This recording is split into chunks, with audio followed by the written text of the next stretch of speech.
So, this lecture is on stakeholders role in construction safety. Okay. There are so many stakeholders who come in the process of a construction project, and we are going to talk about whose role is predominantly necessary when it comes to construction safety. Okay. So, let us talk about the three key stakeholders. Let me start in the order of their entry in a construction project, starting from owner, then who does the who has an idea or vision to create a project, and for whom a project is actually completed or progressed and completed. The next comes designers. They are the ones who translate the owner's minds into technical format and pass it on to a contractor.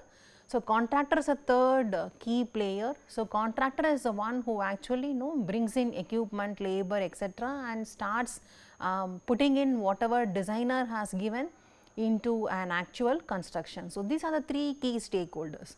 If you look at the three key stakeholders whose role is predominantly very critical for construction safety, I think the motto of construction safety is everybody is equally responsible for a safety in a construction site. Okay. So, contractor undoubtedly they are the one who is actually going to execute, and they are the one who is very close with the hazards. So, contractor's role is very critical. Next comes designers. Designers are the one party who actually puts in lot of owners ideas into technical format. So, there itself they could have had lot of opportunities to create a design which is very safe to construct. Okay. They can think of what can be the possible hazards, and they could have given alternate solutions in design wherein the hazards can be minimized or at least eliminated, or it can be replaced with something else.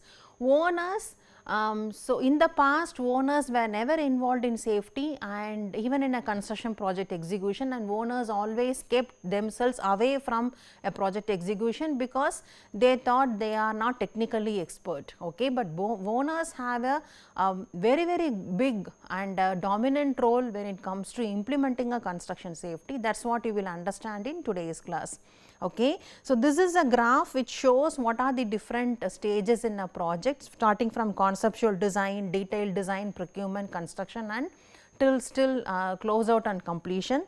So, if you think this is the project schedule, you can see here actually now owner's role is from the start till the end, designer's role starts from maybe from conceptual design, and contractor's role is primarily after post design process executes. Okay, I am talking about traditional project delivery. There are other types of project delivery, and this involvement of owner, designer, contractor will always change. Okay.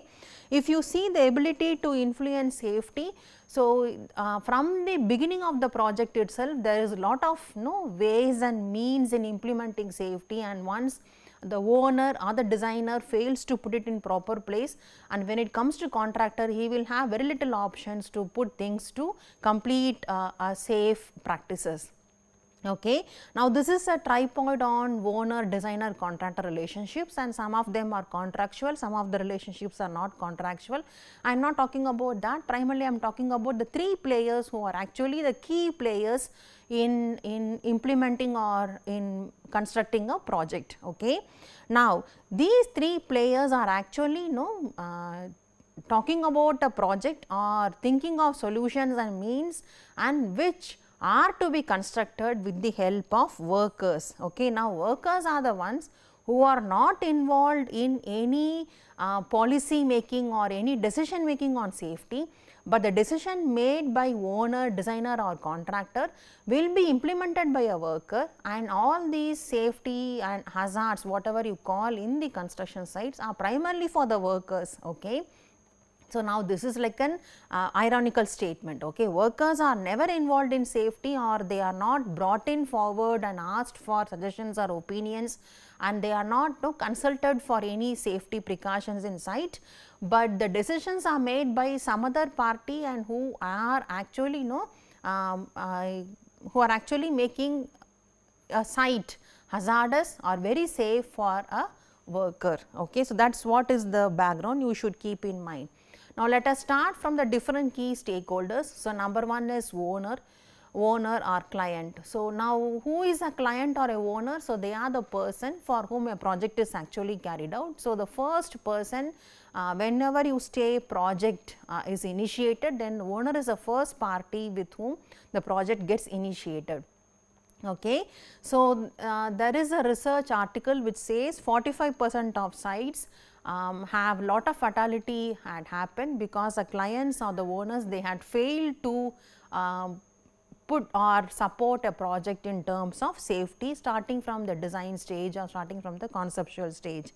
Okay. So, when these and there are a lot of articles also show owners were very reluctant in the past to get involved in safety. Okay. But the actual situation is owners should take a proactive role in safety, and owners role in construction safety started only from 1980s or so in many of the developing countries. Okay. And owners, since they are the key players from the start of the project till the completion of a project, construction project, so they have all possible ways of implementing or enforcing safety in a construction site. So, first of all, the owner should have a clear objective on safety, and when he has a clear objective on safety, that there should be no death or no major injury to happen in a construction site, and this has to be communicated in the project through lot of ways. Okay. Now, we are going to see what are all the different ways in which a owner is communicating the safety or importance of safety in a construction project. Okay. And major two issues are, he can select a designer who knows how to design a project very safely, thinking of the hazards in execution or hazards in a construction site. The next one is selecting a safe contractor and who can take care of their workers. So, his primary role will be to select a safe designer and also to select a safe contractor. Now, when it comes to selection of a safe contractor, designer, there is not many principles available. We will talk about designing little later. Now, when it comes to selecting a safe contractor, how can a owner select a contractor or choose a contractor and then assume that he is very safe or he is going to execute the project safely in a site? Okay. So, there are some statistic measures and there are some means by which it can be done.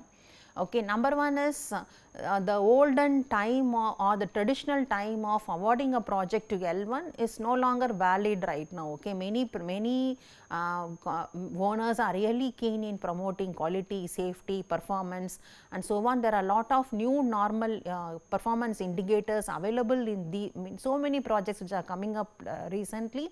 So, the awarding a project to L1 who is primarily a low financial bidder is no longer a valid scenario right now. Okay. So, now what are the different data you can collect from a bidder? So, during bidding stage itself, you can evaluate or assess a contractor whether he will perform or whether he will execute a project safely in a construction site. Okay. So, some metrics which you can collect from a contractor or a bidder from the last 5 years of his work experience are injury incident rates or recordable injury rates, first aid injury cases, then loss ratio or experience modification ratio. Like this, there are some statistics available and you can collect in the previous projects, maybe for past 5 years based on your project sensitivity and seriousness on safety. You can accordingly get the data required during the bidding stage itself from all the probable bidders.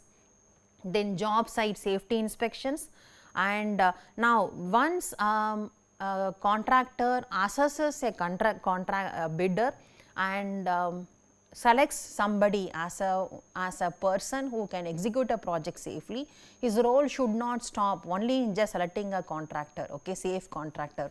So, the assumption should not be selecting a safe contractor means he will implement safety in this particular project also. Okay. So, there are other ways of looking at the scenario. Okay. So, you can also make the contractor get his own job site safety inspections, project safety plans that he submitted in the previous projects, or maybe accident history or records of OSHA citations and fines that he has done in the past, litigation related to injuries, whether he has went to court trials or maybe arbitration cases in the past due to some injuries or unexpected events which happened in the past, Okay, how has he trained the workers or staff, and what is his control on subcontractors, how is his equipments available, and what are his maintenance policies on equipment, because equipment malfunctions also can lead to lot of injuries. Like this, there are so many statistics and measures through which an owner can select a contractor who will be safe based on the previous experiences. Now, as I told you, just because you select a contractor based on his past performance and you assume that he will be safe, it does not mean you can just keep quiet and relax in the current project, because there should be some means of enforcing the contractor to work safely in this particular project also. Okay.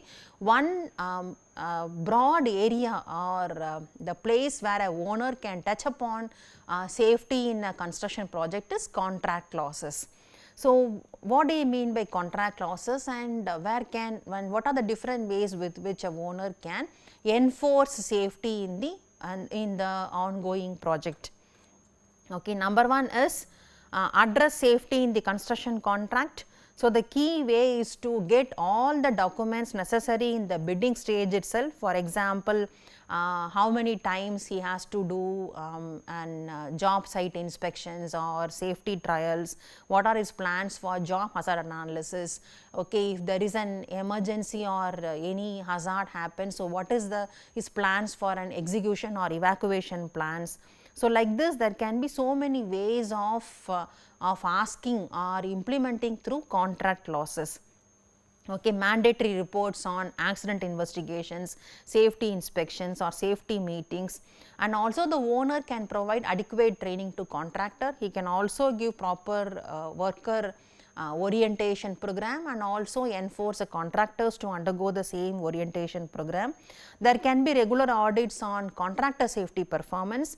There should be regular safety meetings with supervisory personnel also, wherein the owner should also be participating with all these programs. Okay.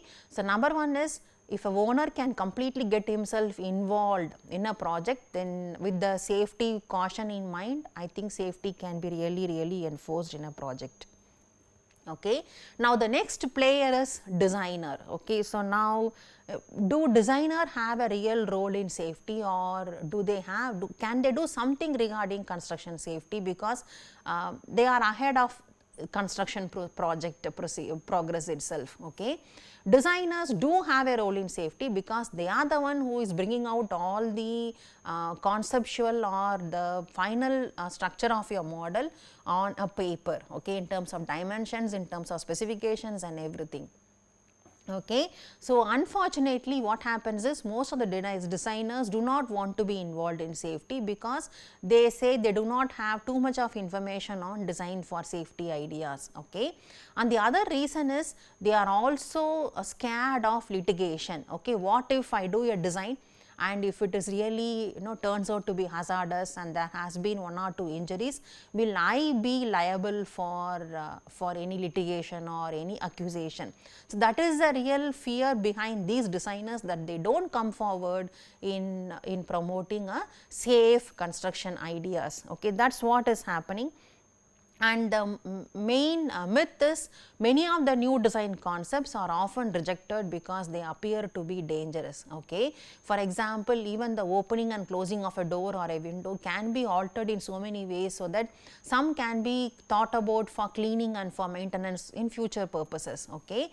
But some options are generally rejected because they are too costly or they are little time consuming for installation erection. So, often their ideas are getting rejected. Okay. That is the real scenario behind.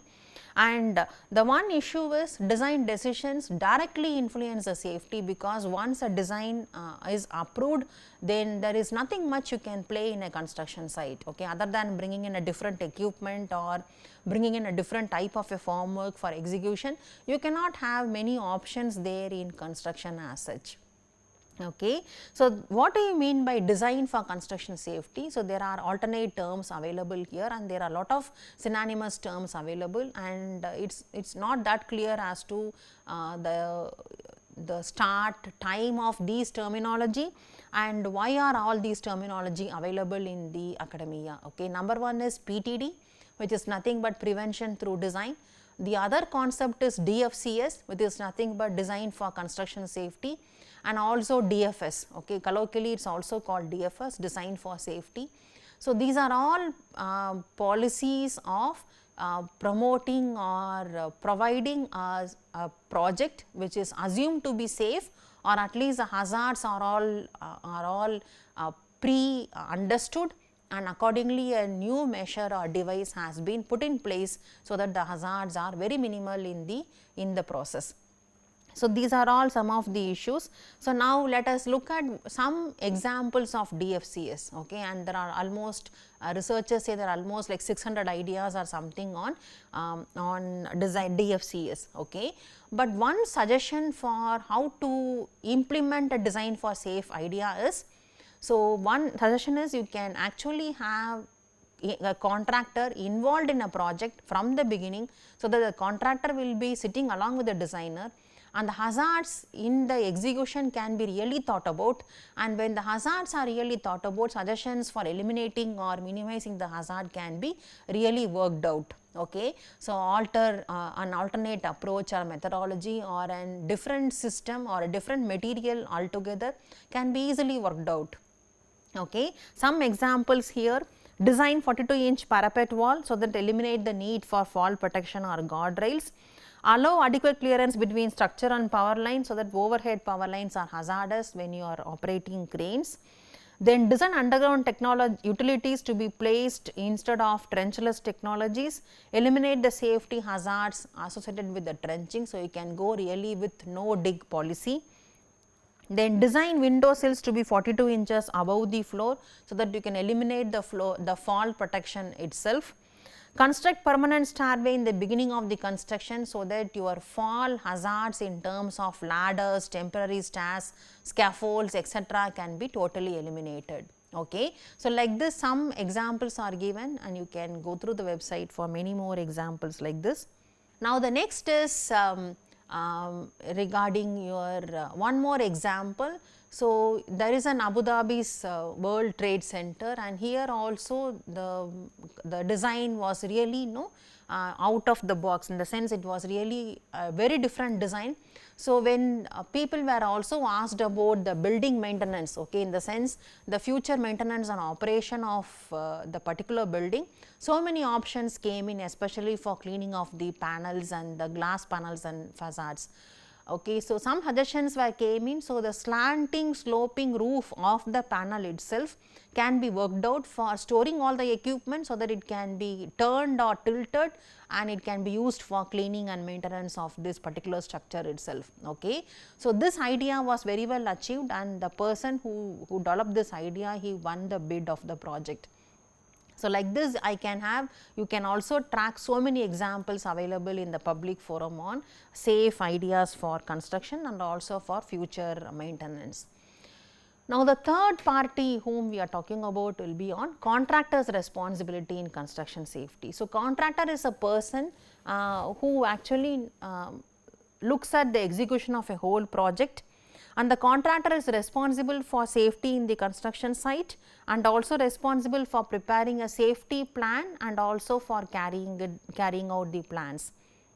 Okay. So, now as far as contractor is concerned, the procedure or plans of whatever the contractor does, a owner is actually responsible for making the contractor implementing many of the issues. For example, to provide proper orientation in the trade specific training periodically, all these contractors will be doing it, executing it, but the owner is responsible for forcing the contractor to execute all these in the sites, communicating lot of safety improvement programs in the site, or for investigating safety accidents, injuries, or for promoting safety in the construction sites.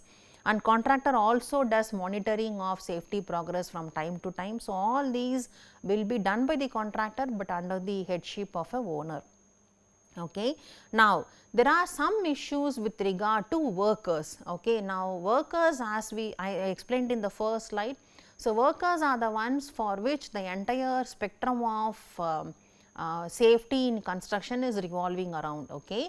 Now, what are the different components of workers? Okay. Now, if you look at that, new workers, okay, they always pose a threat in the construction site, because for new workers everything is new in the construction site. For them, they do not know where to ask for, whom to report for in case of any emergency or in case of any hazards visible in the site.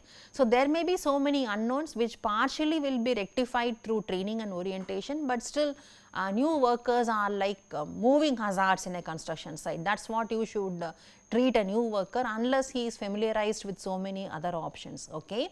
Now, working with friends, so when a worker starts getting involved in a construction site, now what happens is he starts getting mingled with the co-workers and they become friends, and this may not be, and they work as gangs. This may not be a good sign when you talk about productivity, because lot of gossips, lot of chatting will go on, but when you think about safety, no worker will try to make his friends get hurt. So, all the hazards will be communicated appropriately, and they try to have a trust or trust and friendship among them, so that they maintain the safety in a construction site. So, when you think of safety, it is always encouraged to allow the workers to move along as a gang or a friends, as a crew. Okay.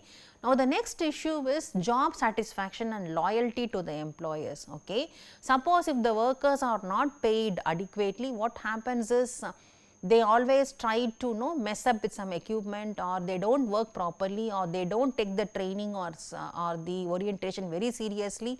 So, their mind is always in terms of switching over to another job. Okay. And what happens here is these workers will not be taking care of reporting any faulty equipment or reporting any hazards and so on. So, whenever a worker is recruited, you have to keep in mind that he should be satisfied and he should be happy, and the employer-employee relationship should be maintained properly. Okay. So, but it is very difficult to satisfy a person in a job. This applies to any job and any person. For example, to a worker, maybe 1 month additional salary will be, they will be very happy. For some workers, maybe some coupons on daily markets or something additionally they will feel very happy. So, the different satisfaction levels are there for different workers. Okay. So, you have to also investigate that. And the last one is treat the workers with respect. Okay. And not after all, they are doing a different job, but they are also human beings with the same ego and hurt. So, when they do a good job, you should try to appreciate them, so that they are always happy and they start being loyal to the company and to the employer. Okay. Now, what are the workers' responsibility in a construction site? Workers are really the direct influence on any injury or accident. Okay. When any accident or injury happens, it is one worker or someone who is really involved in the scene, and they are the first direct cause for any accident. Okay. So, now what are the different characteristics of the worker, or how should the workers behave in a construction site? So, the workers have the right to be shown to safety, in the sense they should always have all access to health and safety information, and they should be working in a healthy and safety environment, which implies all the safety and health codes, procedures, standards, whatever guidelines given in the project, everything should be followed with proper care. And they also have the right to get appropriate training before they start the work, and during the training they should also be very attentive in the training and listening to all the hazards and whatever is spelled out, and always work with safe machinery, vehicles, tools and bad equipment, and whenever there is a faulty equipment, they have to also report to the supervisor and get it repaired. Okay. Now, they should also be volunteering to talk about what is happening in the construction site. They should be encouraged to speak up. So, they can also speak about a task which is too dangerous, which they feel it is difficult for them to progress and finish. So, they should be speaking up and even volunteering for somebody else also. Okay. That should be primarily promoted in the construction sites, and they should also know the health and safety procedures in their workplace, including emergency procedures, so that in terms of emergency they should know how to escape from the site, okay, and be safe. And also they should be provided with clean drinking water, proper toilets and so on. All these comes as health issues, which the worker should be very clear at all points of time. And the last is the workers should have the rights to workers compensation, and they should be wearing PPE at all times in the construction sites. Okay. Now, who is responsible for this worker safety? So far we have talked about owner, contractor, designer. It looks like all three of them have equal role in on worker safety, but who is really responsible for worker safety? Because the owners are the one who employed a contractor, and the contractors are the one who are employing the workers. Okay. So it is like direct to direct relationship. Now if you look at this case, now is the owner responsible for a worker safety, or a contractor is responsible for a worker safety? Okay, that confusion happens many of the times, and many of the times when a worker is injured, the ball is now between owner and contractor as to who will take care of the responsibility and who will pay for the compensation to the worker. Okay.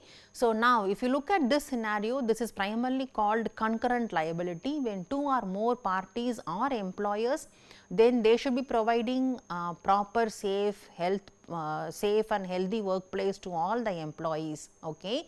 From that particular point of view, so owner and the contractor both are really responsible for a safety from a worker's point for a worker. So, if you look at here, so contractors workers are performing the work on a owner's land. So, indirectly owner and contractor together are responsible for safety in a construction site. Okay. So, it will be unacceptable to say that you relied on a contractor to identify hazards, but still the owner also has to take care of all the positive steps and measures to see to that the workers are safely working in the site, and contractors also have to see to that the workers are given a safe place of work and they are not asked to work in an unsafe place and mess up with something. Okay. So, now let us move on.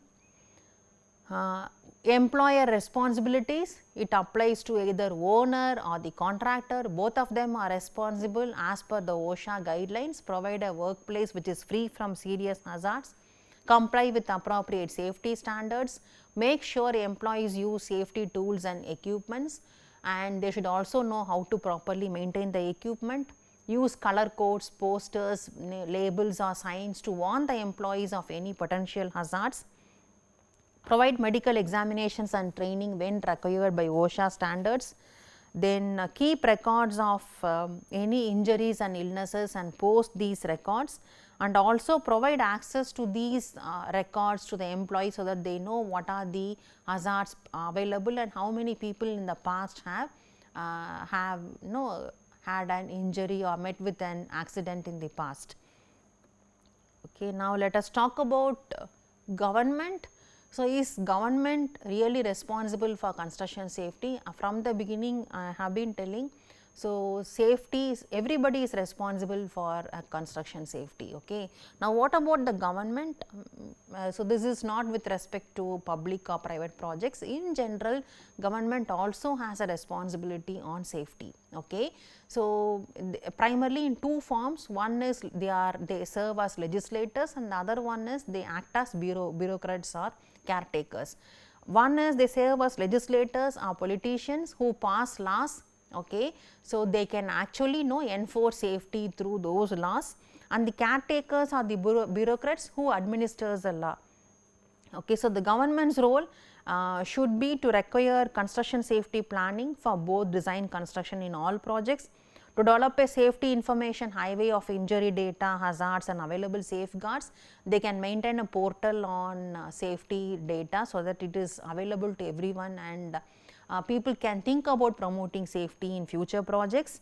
To use governmental fines for an unsafe workplace to fund the safety information highway, and also to level the playing field so that the parties who deliberately avoid safety planning and the use of safeguards are not exempt from liability in the event of injury or death. So, it will also help to punish or correct someone who has done faults routinely, and to shift the function of preliminary and routine construction safety audits or inspections to qualified independent safety engineers. So, government also has a serious concern on safety.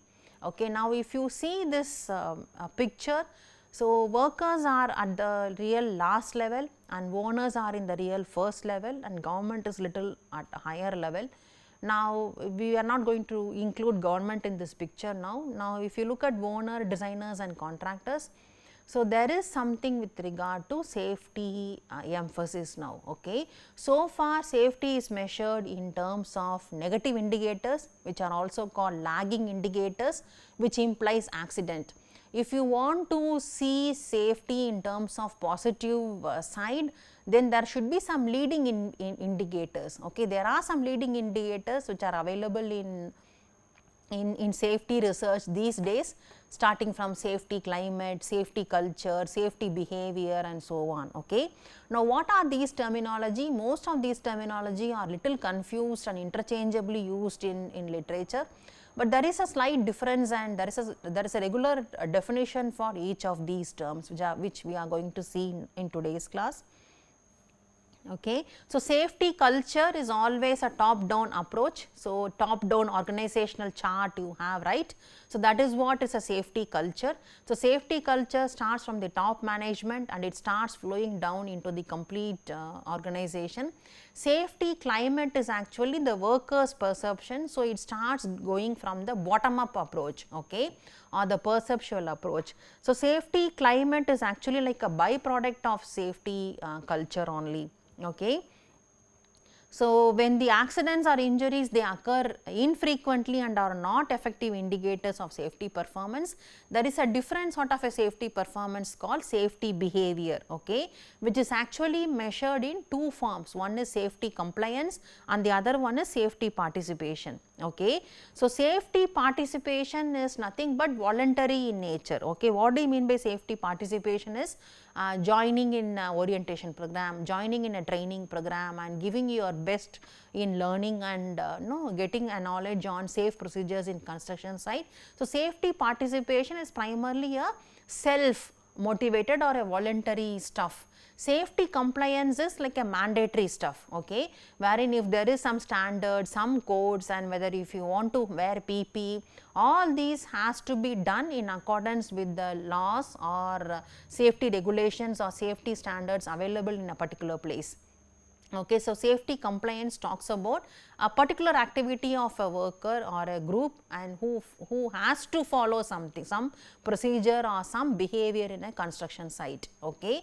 So, now if you see here safety culture is primarily top down, safety climate is bottom up. Top down means owner influenced organizational attributes, and safety climate is primarily from worker influenced top bottom up attitude, and safety performance is actually into two terms, compliance and participation. So, compliance is nothing but your mandatory stuff which you have to follow, or it shows a behavior of a person in a construction site, and participation is more voluntary and it also shows how you will behave, show behaviors later on as a result of participating in lot of programs in the sites. Okay. So, with this I am just winding up. Thank you.